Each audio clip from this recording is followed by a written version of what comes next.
सबसे पहले आपको बताएंगे हल्द्वानी की खबर, जहां पर चोरों ने एक चोरी की बड़ी घटना को अंजाम दिया है। यहां के मुखानी थाना इलाके में पड़ने वाले कुसुम खेड़ा इलाके में चोरों ने एक ज्वेलरी शॉप में करोड़ों की चोरी कर डाली, वो भी ज्वेलरी शॉप की दीवार काटकर। बताया जा रहा है कि शोरूम का मालिक शुक्रवार शाम को दुकान बंद करके घर चला गया।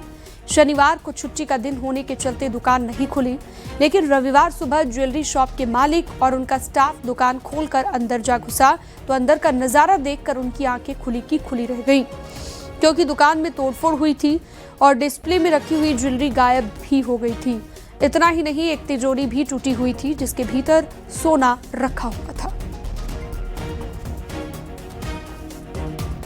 शुक्रवार को हम लोग यहाँ से बड़े भैया दुकान बढ़ा के घर पहुंचे थे। आज सुबह जब आके दुकान खोली तो देखा यहाँ पे चद्दर वगैरह लगी हुई थी। उन्होंने इस दुकान से, बगल में दुकान है, ये खाली थी कई टाइम से, इसमें काम चल रहा था 3-4 दिन पहले से। वो बता रहे थे कि यहाँ पे कपड़ों की दुकान खोलेंगे। आज दुकान खोली तो पता चला इस दुकान से उन्होंने रात में दुकान काट के सारा जितना भी हमारा स्टॉक लगा रहता है डिस्प्ले में, सब कुछ उठा के ले गए। एविडेंस कलेक्शन हम लोग कर रहे हैं। इसमें प्राइमा फेसा यही चीज़ अभी तक प्रकाश में आई है कि इनके बगल में ही एक दुकान थी जिसका बिना वेरिफिकेशन किए उन्होंने दुकान को रेंट पे दिया और उसी दुकान से इसमें जो है सेल लगाई गई है। तो पहले भी हमारे द्वारा ये बताया गया, लगातार निर्देशित किया जाता है कि बिना सत्यापन कोई भी किराएदार या नौकर इत्यादि न रखें। उनके द्वारा कोई भी आपराधिक घटना जो है कारित की जा सकती। हरिद्वार में मानसिक रूप से विक्षिप्त महिला के साथ बर्बरता का एक मामला सामने आया। यहां पर रानीपुर कोतवाली इलाके की लेबर कॉलोनी में एक महिला को घर में घुसते हुए देखकर वहां पर लोग इकट्ठा हुए। आसपास के लोगों ने उसे खंबे से बांधकर पीटा।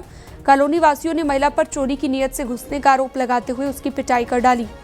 इस दौरान महिला गिड़गिड़ाती रही, लेकिन किसी को उस पर दया नहीं आई। बताया जा रहा है कि करीब 50 साल की महिला की दिमागी हालत ठीक नहीं है। वहीं तालिबानी सजा का ये वीडियो वायरल होने के बाद पुलिस हरकत में आई है। इसके बाद रानीपुर कोतवाली में 6 लोगों के खिलाफ मुकदमा दर्ज किया गया है। पुलिस आरोपियों की गिरफ्तारी की कोशिशों में जुटी हुई है।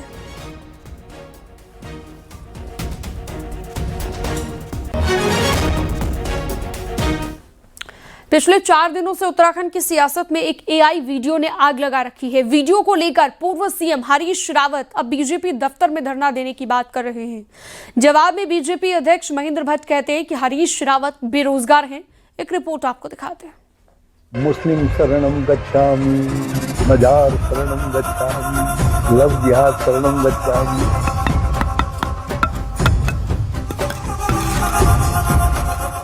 एफआईआर, कोर्ट, चुनाव आयोग और बीजेपी दफ्तर में धरना, ये वो 4 बातें हैं जो कांग्रेस सरकार में सीएम रहे हरीश रावत बीजेपी के आर्टिफिशियल इंटेलिजेंस से तैयार किए गए वीडियो के आने के बाद अपने बयान में दोहरा रहे हैं।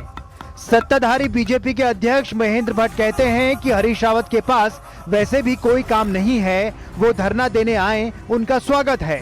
दरअसल विवाद एक एआई वीडियो को लेकर है जिसमें हरीश रावत की शक्ल और आवाज वाला किरदार अल्पसंख्यकों की हिमायत करता दिख रहा है। हरीश रावत जी आजकल बेरोजगार हैं, कहीं भी धरना दें, हमें कोई आपत्ति नहीं है। हमारा कार्यालय में अच्छा लग रहा है तो मैं उनको हृदय से स्वागत करता हूँ। धरना देने न आए, वो बीजेपी के प्रति एक श्रद्धा का भाव रखें और इतने बड़े नेता हैं, मेरे कार्यालय आएंगे तो मैं उनका स्वागत निश्चित रूप से करूंगा। लेकिन मेरा ये कहना है कि भाई आखिरकार कांग्रेस को इसको ज़्यादा खींचेगी तो कांग्रेस को इसका राजनीतिक नुकसान होने वाला है। इसलिए कांग्रेस के लोग हरीश रावत जी को सद्बुद्धि दें कि इस प्रकार के विषयों को ज़्यादा उछालकर अपने कांग्रेस को कमजोर दिशा की ओर न ले जाए। कांग्रेस तो टेम्परेरी बेरोजगार है और हम उत्तराखंड से भाजपा को स्थायी रूप से बेरोजगार बनाएंगे। झूठे लब्बार हैं सब भाजपा के लोग। मैंने तय किया है कि 3-4 दिन का वक्त हम इनको दे रहे हैं और यदि उसके बाद नहीं होता है तो पहले पुलिस के पास जाएंगे और फिर चुनाव आयोग के पास भी जाएंगे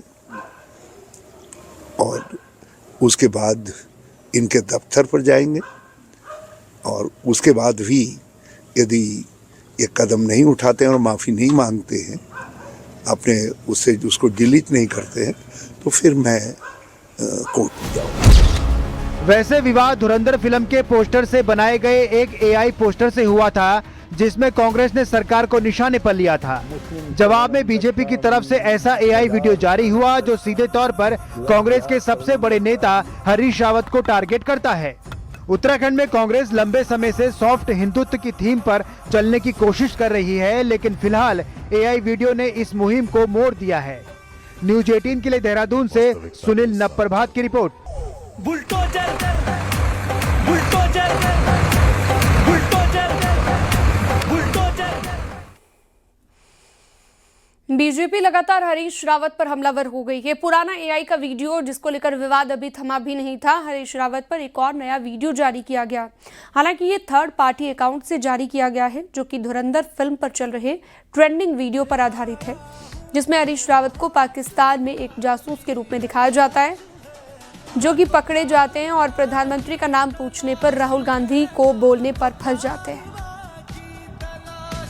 मंत्री का नाम बताओ। प्रधानमंत्री तो राहुल जी ही बनेंगे।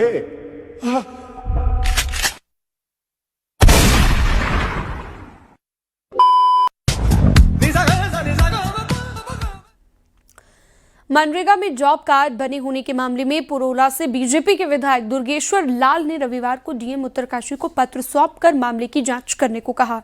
पत्र में विधायक ने लिखा है कि कुछ असामाजिक तत्वों द्वारा मेरी सामाजिक और राजनीतिक छवि को सोशल मीडिया के विभिन्न माध्यमों से धूमिल किया जा रहा है, जबकि मेरे बैंक खाते में किसी प्रकार का लेन देन नहीं हुआ है। उन्होंने कहा कि उनके साइन भी फर्जी तरीके से बनाए गए हैं।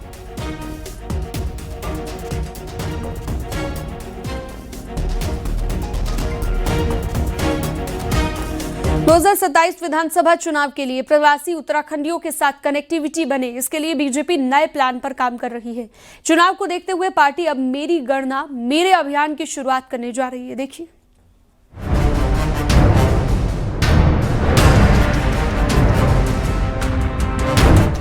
उत्तराखंड प्रवासियों को जोड़ने के लिए बीजेपी अब मेरी गणना मेरे गांव अभियान की शुरुआत करने जा रही है। 2027 में होने वाली जनगणना को लेकर लोगों से कनेक्टिविटी इसका मुख्य एजेंडा है। पिछले विधानसभा चुनाव के दौरान परिसीमन में पहाड़ों की विधानसभा सीट की कमी एक चिंता की बात रही।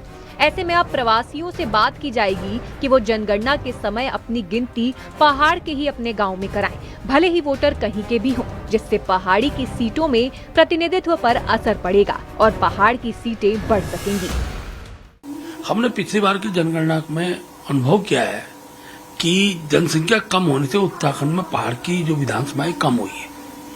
इसलिए हमने निश्चय किया है कि इस बार जितने प्रवासी हमारे उत्तराखंड के प्रवासी हैं, हम उनके पास जाएंगे, उनका आह्वान करेंगे कि मेरी गणना मेरा गांव, आप अपनी गणना अपने गांव में कराइए, क्योंकि जो किसान भाई है उसमें आपका नाम है, आप वहां की जड़ से जुड़े रहेंगे और गणना जिस दिन भी हो उस दिन अपने गांव में आप रहिए।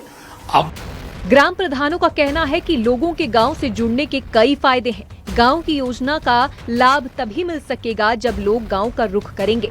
वहीं बीजेपी के नेता का कहना है कि गांव की सीटों को बचाना मुख्य उद्देश्य है ताकि पर्वतीय राज का स्वरूप बचा रहे। हम सब लोग एक अभियान के रूप में अपनी गणना अपने गांव कराने के लिए प्रतिबद्ध हैं, प्रयासरत हैं और अगर हम ऐसा कर सके तो जो एक जनसंख्या का फौरी आंकड़ा आ रहा है 2027 की जनगणना का, अगर हमारे लोग गांव आ जाएंगे तो पहाड़ की विधानसभा की सीटें बच जाएंगी, कुछ पंचायतें नई गठित हो जाएंगी और उससे हमें कई सारे लाभ हैं कि जो अतिरिक्त बजट होगा मानक जनसंख्या का ही है फिलहाल, तो उसकी वजह से हमें अतिरिक्त बजट मिलेगा, नई ग्राम सभाओं का गठन होगा, जितने अधिक लोग होंगे तो उससे हमारे क्षेत्र को फायदा मिलेगा, संपूर्ण क्षेत्र को फायदा मिलेगा, नई ग्राम पंचायतें गठित होंगी। उत्तराखंड राज्य की स्थापना एक पर्वतीय राज्य के रूप में हुई थी, लेकिन मैदानी जिलों में विधानसभा की सीटों की संख्या ज्यादा है। यही वजह है कि पहाड़ की सीटों की संख्या को बढ़ाने के लिए बीजेपी मेरी गणना मेरा गांव की अभियान चला रही है। न्यूज 18 के लिए देहरादून से भारती सकलानी उनियाल की रिपोर्ट। पौड़ी के ग्रामीण क्षेत्रों में गुलदार का आतंक थमने का नाम नहीं ले रहा है। ढांडरी और कोटी गांव में गुलदार बीते एक महीने में कई लोगों पर जानलेवा अटैक कर चुका है, जिससे क्षेत्र में दहशत का माहौल बना हुआ है। घटनाओं के बाद प्रशासन ने गुलदार को पिंजरे में कैद करने और ट्रैकुलाइज करने के आदेश जारी किए थे। इसके लिए वन विभाग ने शूटर भी तैनात किए हैं, लेकिन एक महीने का समय बीत जाने के बाद भी गुलदार को न तो पकड़ा जा सका और न ही मारा जा सका। इससे ग्रामीणों में भारी आक्रोश है। तो है ही ना, परमिशन तो है ना, ऐसा तो नहीं है कि कोई गोपनीय दस्तावेज गोपनीय तो नहीं। ऑफिस का भी कोई प्राइवेट शूटर नहीं लगाया गया है और 1 महीना हो गया, हमें विभागीय शूटरों पे बिल्कुल भरोसा नहीं है। और अगर ये जल्द से जल्द प्राइवेट शूटर नहीं लगाते हैं तो फिर हमें एक विशाल जन आंदोलन करने के लिए बाध्य होना पड़ेगा, जिसकी संपूर्ण जिम्मेदारी वन विभाग और जिला प्रशासन की। स्कूल के बच्चों को लाने ले जाने के लिए भी हम लोगों ने एस्कॉर्ट की व्यवस्था की हुई है, हमारा स्टाफ और विभागीय वाहन भी, और हम लोग पूरा प्रयास कर रहे हैं कि सभी लोगों को हम लोग स्कूल के बच्चों को लाएं और ले जाएं। ये सारी कार्रवाइयाँ हम लोग करें। पहाड़ से लेकर मैदान तक मानव वन्यजीव संघर्ष लगातार बढ़ रहा है, जिसका असर अब वन विभाग के रेस्क्यू सेंटरों पर भी साफ दिखने लगा है। हरिद्वार के चिड़ियापुर रेस्क्यू सेंटर में गुलदारों की बढ़ती संख्या से यहां पर व्यवस्था गड़बड़ा गई है और बजट भी कई गुना बढ़ गया है।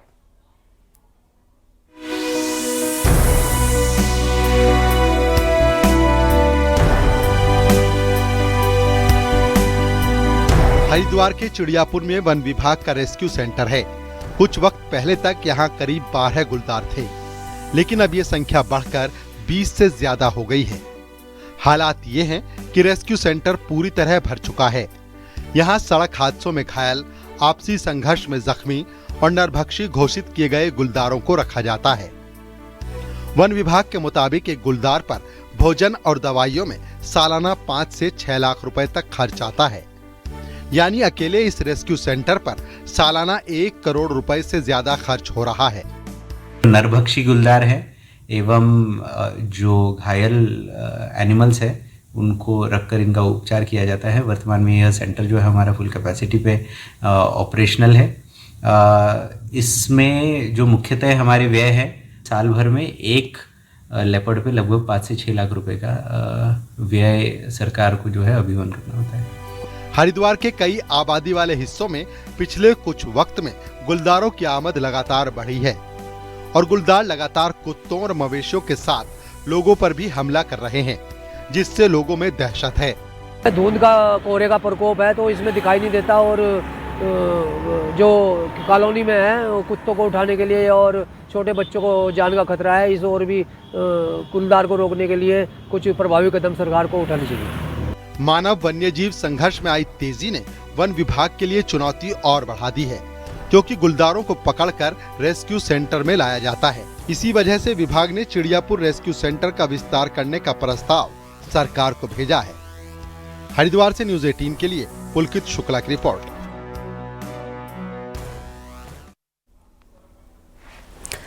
देहरादून में चलती कार में अचानक से आग लगने से अफरा तफरी मच गई। कार सवार 4 लोग छिद्रवाला की ओर से आ रहे थे, जो कि हल्द्वानी से देहरादून क्रिकेट टूर्नामेंट खेलने आए थे। वहीं रिस्पना पुल के पास अचानक से कार से धुआं निकलता हुआ देखकर सभी युवकों ने समय रहते गाड़ी रोककर बाहर निकलकर जान बचाई। सूचना के बाद पहुंची पुलिस ने ट्रैफिक को कंट्रोल किया, साथ ही फायर ब्रिगेड की टीम ने आग पर काबू पाया। आग से कार क्षतिग्रस्त हो गई, लेकिन राहत की बात यह रही कि कोई जनहानि नहीं हुई।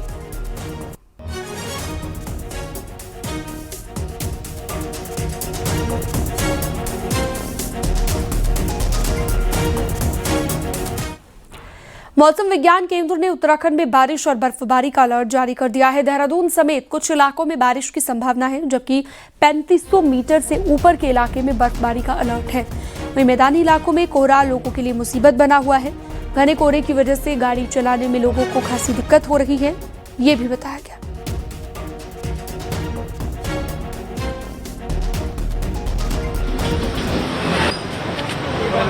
मोबाइल में उत्तराखंड में पिछले 3 महीने से बारिश नहीं हुई है, जिसके चलते सूखी ठंड लोगों को परेशान कर रही है। मौसम वैज्ञानिक ये मानते हैं कि कमजोर वेस्टर्न डिस्टर्बेंस बारिश न होने के चलते बन रहे।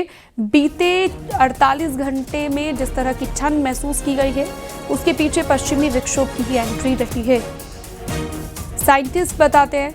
और साथ ही साथ मौसम विज्ञान के विशेषज्ञ बताते हैं कि उत्तराखंड में पिछले 3 महीने के अंदर 5 बार पश्चिमी विक्षोभ ने दस्तक दी, लेकिन सभी इतने कमजोर थे कि उनका असर ज्यादा नहीं दिखा। उम्मीद है कि आगे बारिश और बर्फबारी होगी।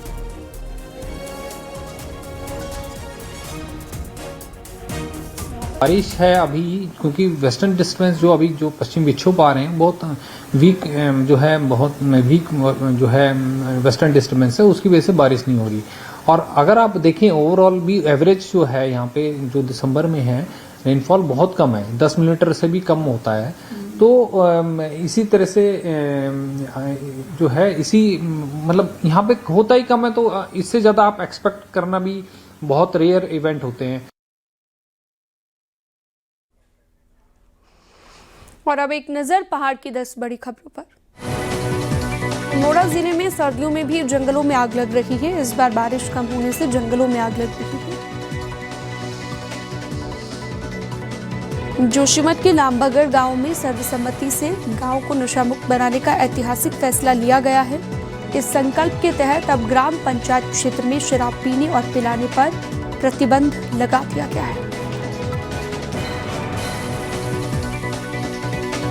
पिथौरागढ़ के थरकोट गांव में एक दलित युवक पिटाई से ग्रामीण खासे नाराज दिखाई दिए। ग्रामीणों ने एसपी पहुंचकर अपनी नाराजगी व्यक्त कराई। रुद्रप्रयाग में गुलदार और भालू के आतंक के बाद अब जंगली सुअरों की दहशत भी बढ़ने लगी है। खांकरा खेड़खाल सड़क में सुअर दिखाई दिए हैं। रामनगर के पीरूमदारा में कांग्रेस ने अग्निवीर के विरोध में सिग्नेचर कैंपेन चलाया, जिसमें भूतपूर्व सैनिकों ने हिस्सा लिया। विकासनगर में कबड्डी खेल का आयोजन किया गया। खिलाड़ियों को ओलंपिक के लिए तैयार करने पर फोकस। पिथौरागढ़ जिले में 163 गांवों को टीबी रोग से मुक्त घोषित किया गया। अब यहां पर सिर्फ 552 ही टीबी के मरीज हैं। पिथौरागढ़ में राष्ट्रीय हिमालय अध्ययन मिशन के तहत एक कार्यशाला का आयोजन किया गया। कार्यशाला में वन विभाग को मानव वन्यजीव संघर्ष, वन्य जीवों को बचाने और जैव विविधता के बारे में बताया। रुद्रप्रयाग में पर्यटकों को पहाड़ी नींबू खिलाने पर फोकस है। इसके लिए व्यापक स्तर पर प्लानिंग की जा रही है। चमोली में आदि बद्री को नगर पंचायत बनाने की एक मांग फिर से अब उठने लगी है। स्थानीय लोगों ने फिर से ये मांग उठाई है।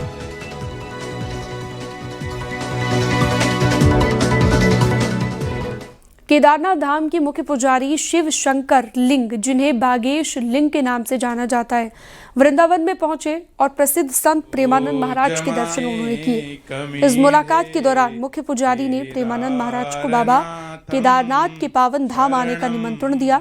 उन्होंने महाराज जी के प्रति अपनी अगाध श्रद्धा व्यक्त करते हुए बताया कैसे महाराज के वचन और राधा नाम का जप लाखों लोगों के जीवन में सकारात्मक बदलाव ला रहा है।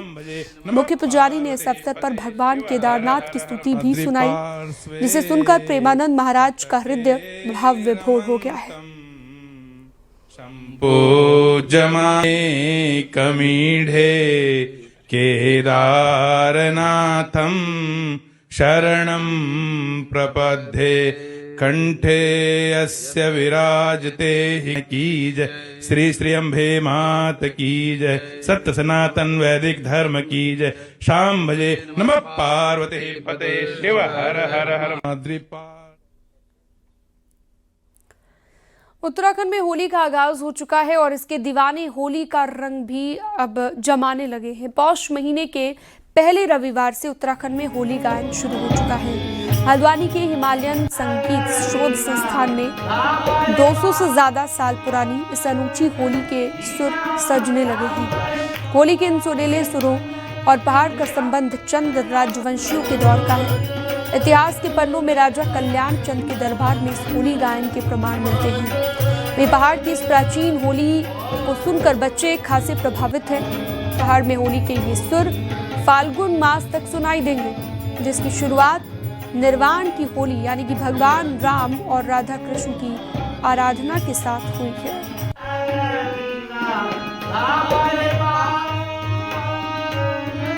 मनोरंजन के साधन और तमाम चीजें नहीं थी, और वो पौष की ठंड की सर्द की वो लंबी रातें, तो उसमें वो लोग अपने एक किस्म से मनोरंजन भी है और उसमें राम सुमिरन भी है। तो उसमें इस किस्म की रचनाएं तो हम लोग 4 चरणों में इसको हम गाते हैं। तो इसकी शुरुआत यहीं से कर देते हैं। 2-3-4 महीने तक यह क्रम हमारा चलता है होलियों का। अच्छा लग रहा है मुझे, नई नई चीज़ें सीखने को मिल रही है इसमें, और बहुत सी चीज़ें सीखने को भी मिल रही है, और कैसे संगत की जाती है, कैसे गाया जाता है, सब चीज़ें सीखने को मिल रहा है। सांस्कृतिक नगरी अल्मोड़ा में भी पौष महीने के पहले रविवार से होली का रंग जमने लगा है। कई रंगों में होली बैठकर होली का आनंद लिया जा रहा है। चंद राजाओं के जमाने से अल्मोड़ा में बैठ की होली का गायन होता है, जिसमें खुद राजा भी बैठकर होली का आनंद लेते थे। इसके बाद धीरे धीरे पूरे कुमाऊं में होली का गायन होने लगा। रविवार से निर्माण की होली शुरू होती है, जबकि बसंत पंचमी से श्रृंगार की होली शुरू होती है और अंतिम में राधा कृष्ण का मिलन होता है, होली का गायन होता है।